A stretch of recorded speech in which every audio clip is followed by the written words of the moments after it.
Povo de Deus, povo que vai morar no céu. Hoje estamos aqui participando de mais um estudo. Oh, glória! Vamos ter mais um pouco de conhecimento da palavra do Senhor Jesus. Gostaria de falar um pouco das nossas histórias, né? As histórias que passamos, as histórias que ficou para trás, o povo de antigamente que servia a Jesus. Vamos falar um pouco do fim dos tempos e nos ver dentro dessa rápida mensagem como nós nos encontramos. Livro de Revelações, livro do Apocalipse, capítulo 1, versículo 3, somente o verso 3, ele diz assim: Bem-aventurado aqueles que lê e aqueles que ouvem a palavra desta profecia e guardam as coisas que nelas estão escritas, porque o tempo está próximo. Meus irmãos, nós fazendo uma avaliação, olhando um pouco anteriormente, né, e vendo o quanto e como os nossos ancestrais passaram, o quanto os nossos irmãos em Cristo, eles sofreram, né, por amor a Jesus. E hoje a gente chega um posicionamento eclesiástico que a gente vive o tempo da graça. E por nós vivermos hoje o tempo da graça, na maioria das vezes, a gente acha que podemos fazer tudo de tudo, e simplesmente em um pedido de perdão já está tudo resolvido. E hoje vamos estar entendendo e aprendendo também do pecado consciente, né?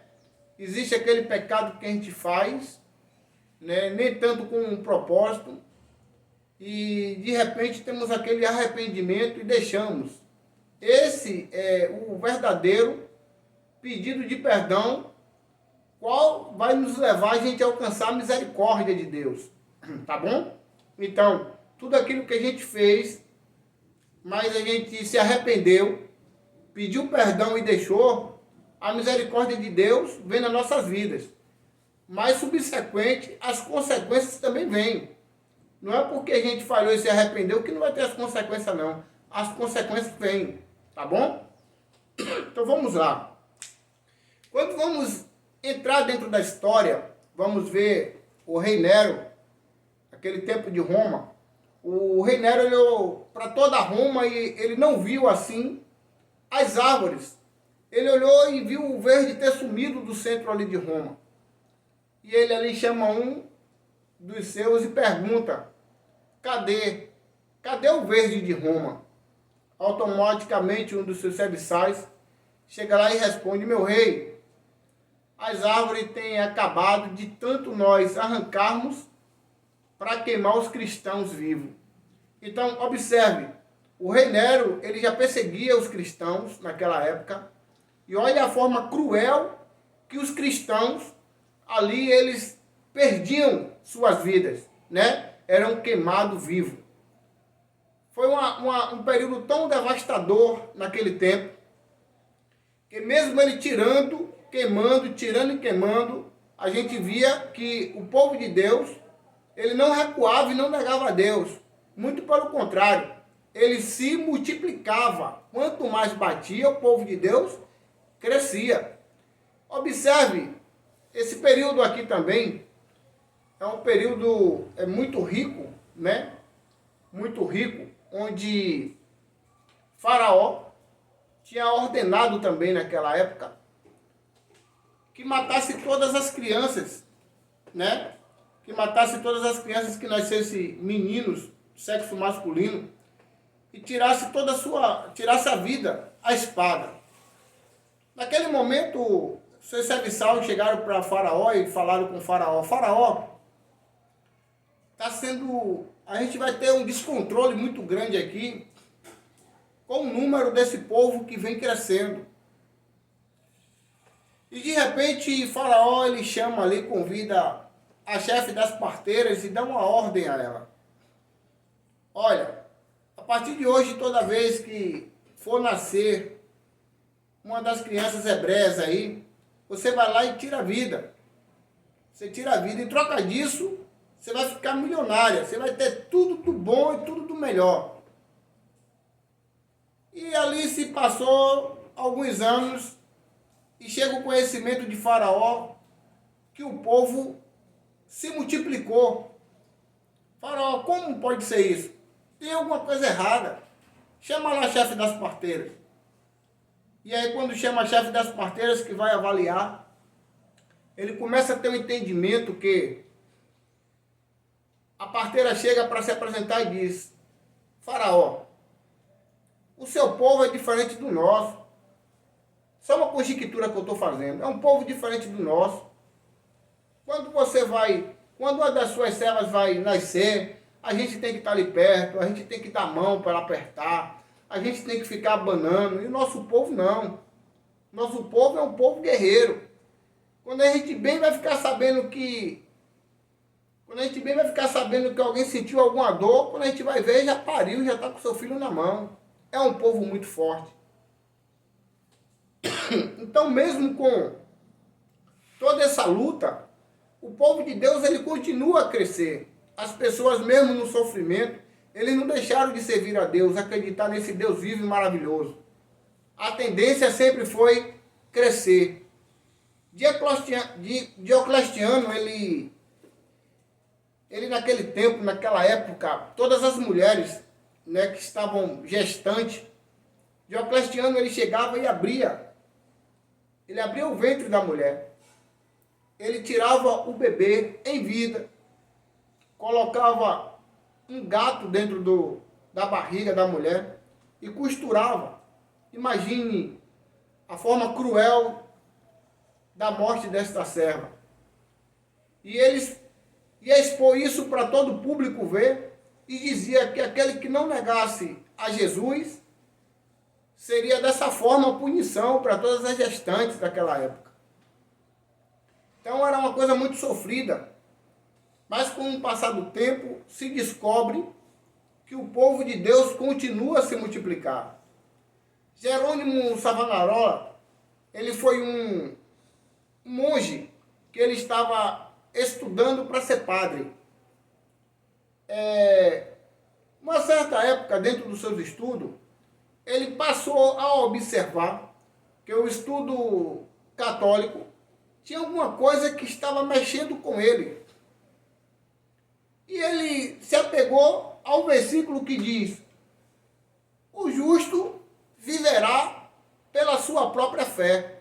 Então ele começou a entender que o ensinamento que ele estava tomando estava indo de contra a verdade da palavra, né? O que eles estavam impondo como uma coisa única estava sendo divergente àquilo que realmente é.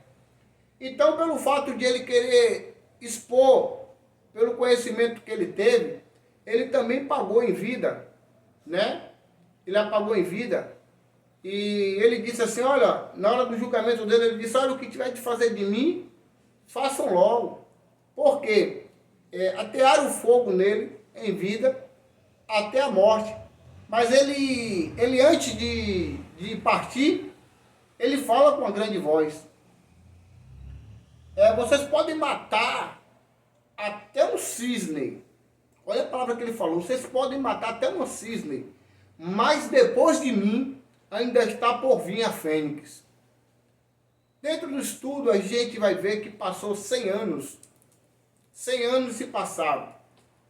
E aí vem o segundo monge conhecido como Martim Lutero.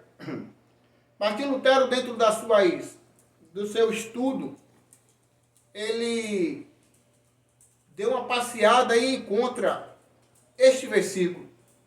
Martim Lutero, quando foi examinar os pergaminhos, as escrituras do tempo, ele percebe que tinha 7 livros que estavam indo de contra, né? Muitos estudiosos, muitos teólogos até dizem que foi os católicos que escreveram esses 7 livros, e tem mais alguns livros que tinham alguns acréscimos também.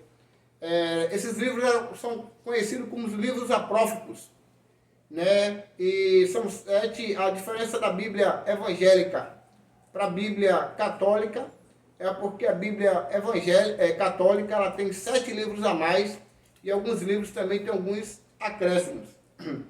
Martim Lutero, por entender, ele se levanta na escadaria do Lutemburgo e grita: não, isso aí está errado. O justo viverá pela sua própria fé.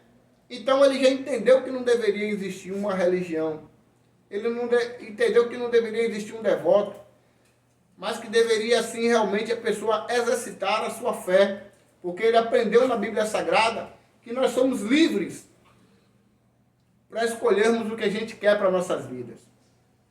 Aleluias e glórias a Deus.